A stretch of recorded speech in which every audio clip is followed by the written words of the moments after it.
So the question is a very common one, and that is that many people, non-Muslims and sometimes even Muslims, are perturbed that how come Aisha, our mother, was married at a very young age. That it is possible that she was older. It is also possible that she was 6 at the time of engagement or 7. You find some so-called scholars. I graduated from the Islamic University of Islamabad with a master's focused in hadith. So-called scholars making these estimates based on some other evidences. It's like for example, Aisha in one narration she says, I was engaged at the age of 6. In another narration she says, I was engaged at the age of 7. Sometimes she said 6, sometimes she said 7. That shows there's a difference of opinion, and therefore we cannot trust anything. But did she actually know her age or not? Allah knows best.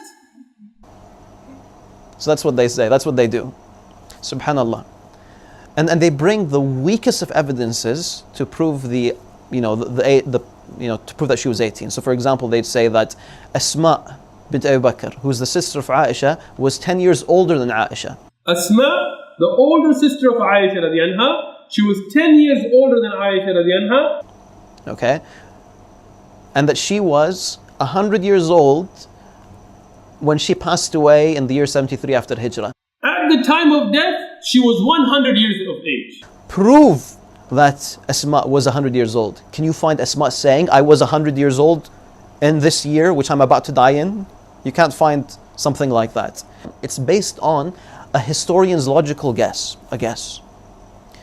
And this is put ahead of Aisha saying, I was 9.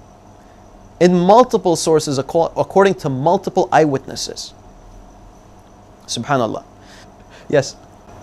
Some people, they say that Aisha radiallahu anha, and particularly that age or that time period of history, they didn't have a proper accounting of the years, and so she couldn't have known that she was 9. That even Ibn Hajar and Tabari, they were not able to produce exact ages of when Aisha was born.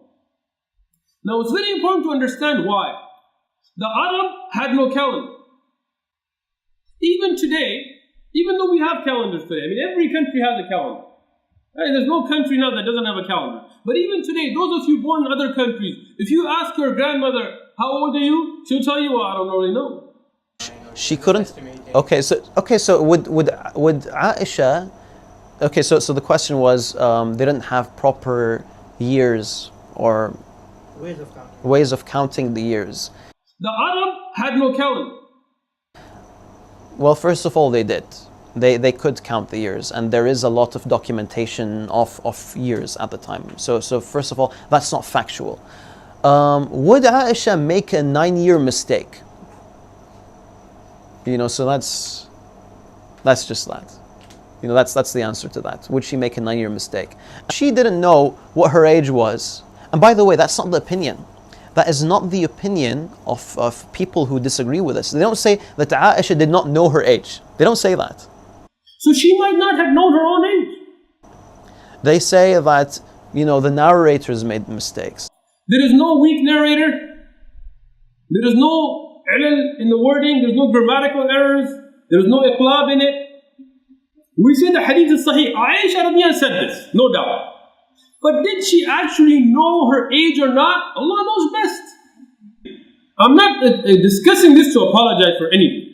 O Muslims, don't apologize for the truth and don't distort the truth. There are Muslims that try to deny this. Oh, he didn't marry Aisha as a young girl. Ya akhi, look, that's not the way forward.